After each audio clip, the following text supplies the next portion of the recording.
together this great event on the basis, mechanism, and significance of epigenetic variation. I am Marie Sobral, an evolutionary ecologist from the University of Santiago de Compostela in Galicia, Spain. I use plant-animal interactions to ask questions about natural selection and phenotypic plasticity at different levels of organization. This is how I arrived to be interested in epigenetics. I will present here a work entitled Phenotypic Plasticity in Plant Defense Across Life Stages, Inducibility, Transgenerational Induction, and Transgenerational Priming in Wild Radish. First of all, I want to revise the already classical diagram by Borsdorf and colleagues in 2008, which is probably not necessary in the context of this conference, but it will help me to contextualize the results that I will present. So when talking about epigenetics in this context, we refer to those heritable changes in gene expression and function that cannot be explained by changes in the DNA sequence. Those changes can activate, reduce, or disable the activity of particular genes. So in short, in this paper, they explain the interaction between natural selection at the population level and transgenerational plastic effects at the individual level. So they explain how if ecological interactions alter epigenetic variation, which affects gene expression and phenotypic variation, ecological epigenetics will provide an alternative pathway to evolutionary change besides natural selection at the population level. I will take advantage of the opportunity of this presentation to tell you about what is proposed in the title of my talk, but also extend it a bit on other published and unpublished results. So I will be asking, are these relationships happening? And do they happen also across generations? And do they last across the ontogenetic cycle of individuals? In order to explore those questions, I chose the system of the induced defenses to herbivory in wild radish and white cabbage butterfly. So, plant-induced defenses are those defenses that plants produce against herbivores only after they are attacked. As I said, I work with the wild radish and its specialist caterpillar, the white cabbage butterfly, and in this plant, the induced defenses are the foliar trichomes and the glucosinolates. Both trichomes and glucosinolates protect plants against herbivores. So glucosinolates are actually those chemical compounds which give the characteristic flavor to brassicacea such as wasabi or mustard. In order to do this, I set up the following experimental design. First, a single maternal family was chosen as the parental generation P in order to reduce the genetic variability and therefore try to find changes at least partially independent from genetic variation. Afterwards, we grew 3 experimental generations. In each of these generations, we induced with herbivory half of the plants and non-induced with herbivory the other half.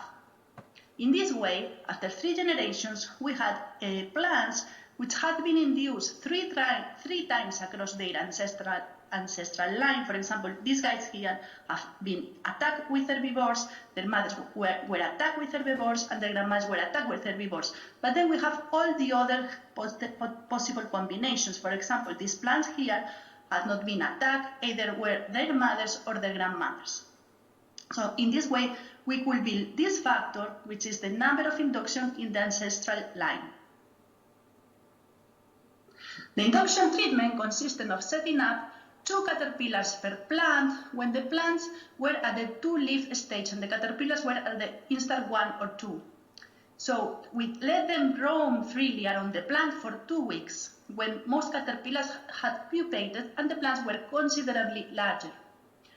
Attack by caterpillars was really strong, but plants were were able to continuously grow tissue, so no plants were attacked, no plants were killed by caterpillars. This is a picture of the experimental setting.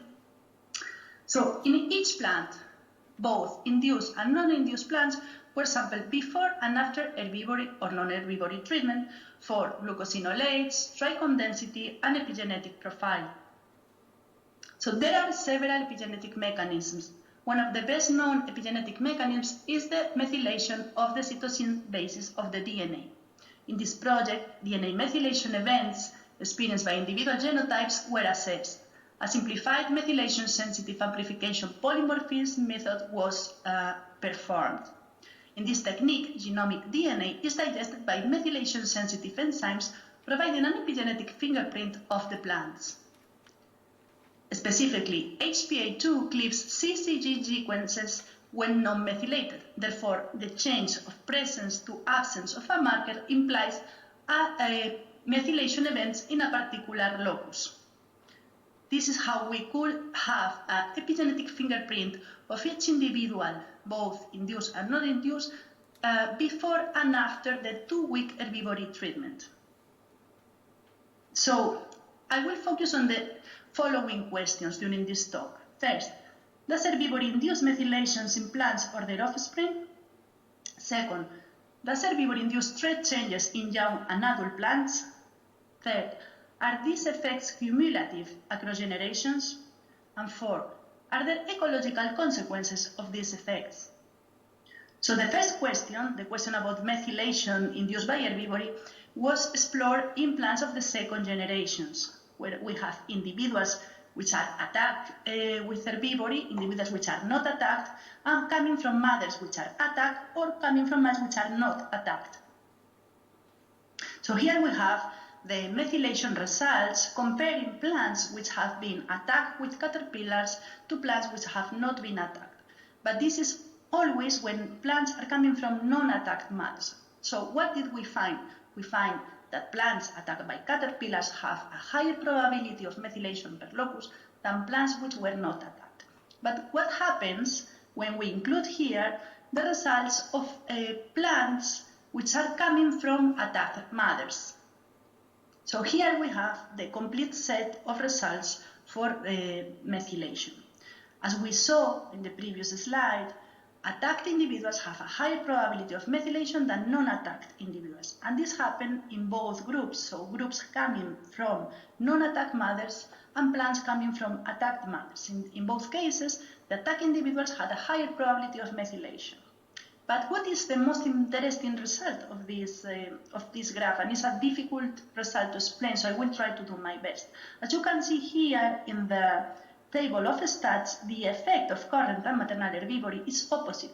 So it's actually plants coming from attacked mothers have a lower probability of methylation than plants coming from non-attacked mothers.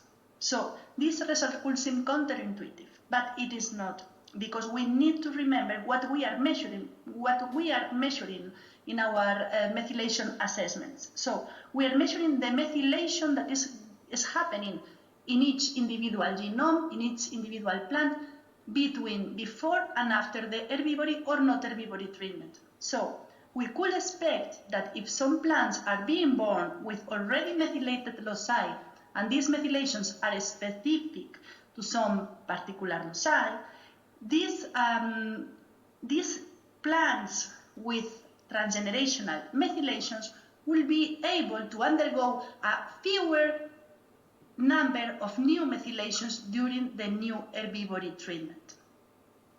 So what this all means is that this is exactly what we would expect in the case of having transgenerational induction in transgenerational epigenetic effects caused by herbivory. So the second question is, does herbivory induce trait changes in young and adult plants? So for this question, we explore again the second generation. And for this particular question, we compare what was the deployment of defenses between seedling and adult reproductive wild radishes. So here we have a young caterpillar eating a young plant, a young leaf, an older caterpillar eating an older leaf, and an adult reproductive wild radish undergoing the herbivory treatment. So why did we want to explore this question? This is because it is expected that the investment in defenses is much higher in the seedling stages than in the adult stages of plants. And this is because in the adult stages of plants, they need to be investing more in reproduction. But if the effects of transgenerational plasticity are retained over the whole plant cycle, the potential of these effects on ecological interactions and evolutionary dynamics of populations will be expected to be much stronger than if those effects are only visible in the seedling stage or in young plants. So here we can see the statistical approach undertaken in order to analyze inducibility, transgenerational induction, and transgenerational priming across life stages. So to test the inducibility, to compare the inducibility between life stages, we tested the interaction between herbivory and plant age. To compare the transgenerational induction between life stages, we tested the interaction between maternal herbivory and plant age. And to test to compare the transgenerational priming between life stages, we tested the interaction between herbivory, maternal herbivory, and plant age. And we did this model both for physical defenses, trichome density, and for chemical defenses, glucosinolate concentration. Here we have the results of the ontogenetic trajectories of transgenerational induction. What do we mean with the ontogenetic trajectories of transgenerational induction? We refer to the differences between the deployment of defenses between seedlings and adults in function of the current and maternal herbivory treatments. So what we see in general is that both seedlings and adults showed different deployment of defenses in function of their current herbivory and the maternal herbivory. But also we see that adult plants deploy a lower level of defenses both for trichome density and for glucosinolate concentration. But the most important thing is that although they deployed a lower level of defenses, the pattern was still reflecting current and maternal herbivory. And why is this important? This is important because we have found that inducibility is happening also in adults, as well as transgenerational induction and transgenerational priming. And this means that if the effects of transgenerational plasticity are retained over the life cycle of individuals in wild populations, we would expect that these effects on ecological interactions and evolutionary dynamics of populations will be much stronger than if those effects were happening only in the younger stages of plants. The third question is, are these effects cumulative across generations? So here we have the transgenerational accumulation in F3. So for the F3 plants, where we can measure the number of inductions in the ancestral line, as we said before, these plants have been attacked, as well as their mothers and grandmothers, therefore they have accumulated 3 inductions in the line. And there are other combinations with plants, for example here, which have not accumulated any induction on the ancestral line. So what happens if we see the trichome density and the glucosinolate concentration in F3 plants in function of the number of inductions that the plant suffered across its ancestral line? So we can see that there is some kind of cumulative effect of this cumulative phenotypic plastic effect. But of course, the phenotypic plasticity, per definition, is a reversible effect. So what is the most important question here? It will be until what extent they are cumulative, or when they are reversible, or how does it play environmental variability across generations a role in the reversibility of these effects. So what we can do with this question is try to explore it in those data. So we can actually build a new factor, which is the number of treatment changes in the ancestral line. Besides the factor that we were analyzing in other slides, which is the number of inductions of ancestral line, we can measure the number of treatment changes. What I mean is, for example, these plants here, which have been induced, as well as their mothers and grandmothers, they did not suffer any change. So the number of changes or the environmental variation in the ancestral line is 0. But then we can have other combinations, and we can have plants such as this one here, which has not been induced, although its mother was induced and its grandmother was not induced. So this has accumulated 2 changes in the ancestral line, from non-induced to induced, and from induced to non-induced again. So this has a level of 2 environmental changes in the ancestral line. So we can analyze how this affects the deployment of the transgenerational effects. So if we try to analyze the trichome density in function of the variation in the previous environment and also in function of the maternal treatment, we can see that the effect of the maternal herbivory, induction or non-induction, is completely changed or shifted, even in opposite directions, by the variation in the previous environment. So it is clear that the variation across generations is having a very important effect on the deployment of these defenses and on the transgenerational transmission of these defenses. But we have more interesting results for F3. So while radish has a flower color polymorphism, there are individuals which have flower colors as pink or purple, and other individuals which have flower colors as white or yellow.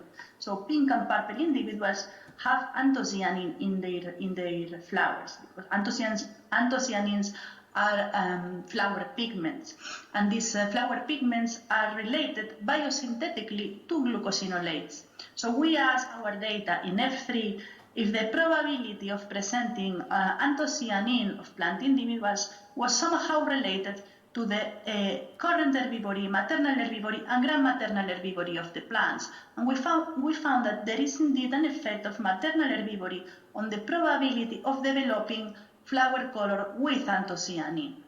So, and this was also related to the methylation in F2. So the probability that F3 plants have pink or purple flowers was related to methylation of their mothers and the maternal herbivory of their mothers.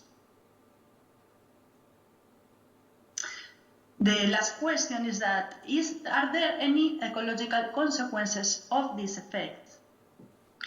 So for this, we go back to the number of inductions in the ancestral line, and we explore a new ecological interaction. So we explored again the herbivory by Pierre Rappe, but we exposed plants to a new herbivory challenge. So we made experiments with the generalist banana slug, the Roseras reticulatum, which is not specialized in brassicacea.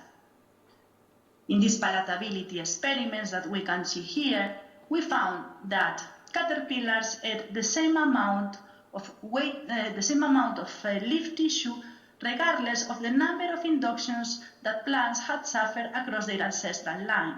However, the generalist slugs prefer to eat more quantity of leaves from plants which had suffered only one induction across their ancestral line in comparison to plants that had suffered a higher number of inductions. So if we extrapolate this result to what could happen in the field, we could think that the number of inductions across the ancestral line is protecting the plants from generalist herbivores. So, yeah. If we put all these results together in a structural equation model, we find that herbivory in F1 and F2 by caterpillars, by Pierre Rappe caterpillars, affected the methylation in F2, which also had phenotypic effects in F3, and ended up affecting the palatability to generalist herbivores in F3. If we put these results on the Bosdorff diagram, we can say that we found that herbivory in F1 and F2 affected methylation in F2, which affected the phenotypic variation in F1, F2, and F3, and they ended up affecting this important ecological interaction, which is palatability in F3, important to natural selection, I mean. So, the take-home message of this talk is probably not new in the context of this conference again, but it is that epigenetic effects induced by environment can interact with natural selection and therefore have the potential to vary the evolutionary dynamics of populations. So thanks to my collaborators and co-authors, Rodolfo Dirzo, Luis San Pedro, Isabel Neyland, Eduardo Narbona, and David Siemens, and thanks to you for your interest.